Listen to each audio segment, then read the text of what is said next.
Sean gave him his St. Christopher medal to protect him. They were all worried about this mission, the same mission that Sean called home the day before to pray for them. It did protect John, but John was injured in the battle, and while transported to the hospital, the St. Christopher medal went missing. John spent over a year at Walter Reed and has since healed from his injuries. I was able to find one and sent John one of Sean's St. Christopher medals. John said that he wears it every day and never takes it off.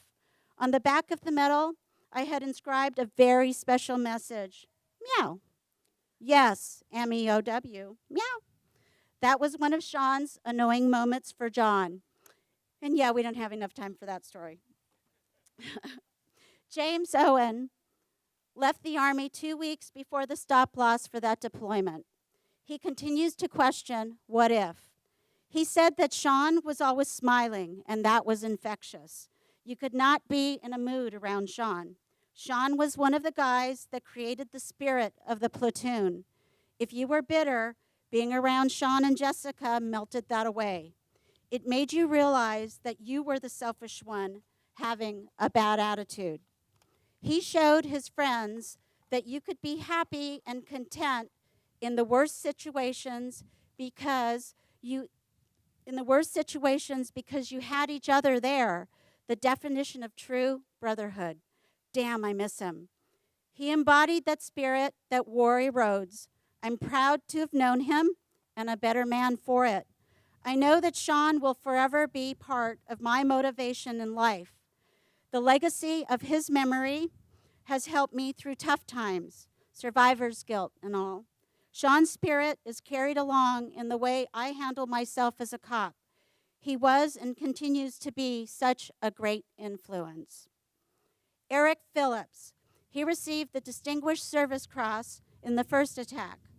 He said that the only reason he was able to do what he did and receive the Distinguished Service Cross was because of Sean and his efforts in holding his post, even though another soldier ran from the same post Sean guarded and left Sean alone to defend the perimeter in keeping insurgents from overtaking that post. And Stephen Kearns fought in the first attack.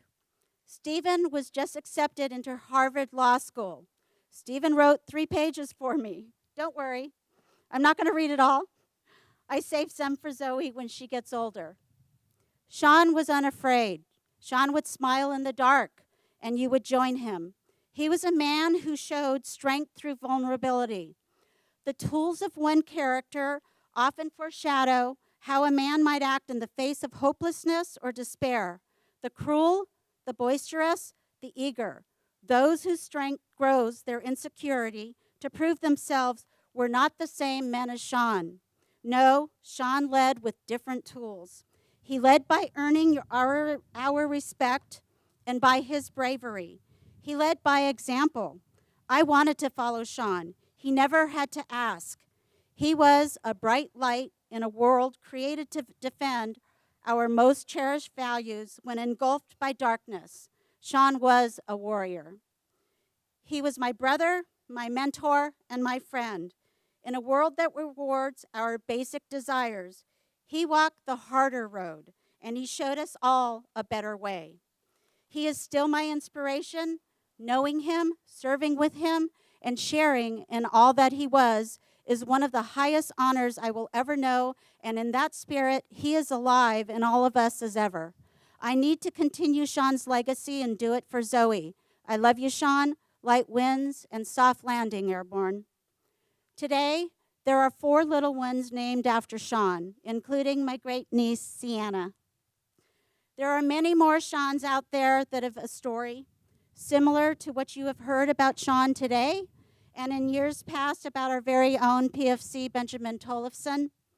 Like Sean and Ben, these men and women came from all walks of life, but they pose similar qualities: courage, duty to country, patriotism, pride, determination, selflessness, as they all served a greater cause than oneself, qualities that continue to define our country, our great nation. I'm grateful that you have allowed me the opportunity to share a little bit of Sean with you today. Honorable, compassionate, and made a difference, Sean. His purpose of life and how it has impacted others and continues to change their purpose of life. I hope that what you have heard today makes you want to hear a little bit more about the many other fallen heroes out there. We owe these men and women a promise that we will never forget them, that we will live our lives to its fullest to make up for all that they could have offered, but can't because of their ultimate sacrifice. There isn't anything that can replace the hole left in my heart or life, other than my purpose of life in having the courage and strength to live life to its fullest and honoring Sean every moment I can in all that I do for Sean and the many other fallen heroes. President Ronald Reagan said, "Freedom is never more than one generation away from extinction. We didn't pass it to our children through the bloodstream. It must be fought for, protected, and handed on for them to do the same." So, when you look at our flag flying majestically, what do you see? You see that it represents democracy, a great nation, courage, and freedom. That's what I saw before Sean was killed in combat. But his death added more meaning to what that flag represents. The red, white, and blue represent the blood, sweat, and tears and courage of those who defended and continue to defend our nation. And when it flies so majestically, it is said, and please be reminded, that it doesn't fly from the wind moving it. It flies from the last breath of every serviceman and woman that died defending it. Land of the free because of the brave. Those who have fallen while serving our country are not faceless people or statistics. They are someone's loved one. Take the time to bring these amazing men and women into your day. If there is anything that I can leave with you that will resonate with you today, as well as every day throughout the year, are these 5 words. A hero remembered never dies. The legacy of heroes is the memory of a great name and the inheritance of a great example. Sean was an extraordinary man with an old soul, honorable, compassionate, and made a difference. That's definitely a gift from God, not from mom and dad. Sean Kanai Aldrich Langevin, even in your short 23 years with us, you have lived and lived well, as evidenced by how you have impacted the lives of those you have touched. You have made your mama so very proud. Thank you all for listening and being here today.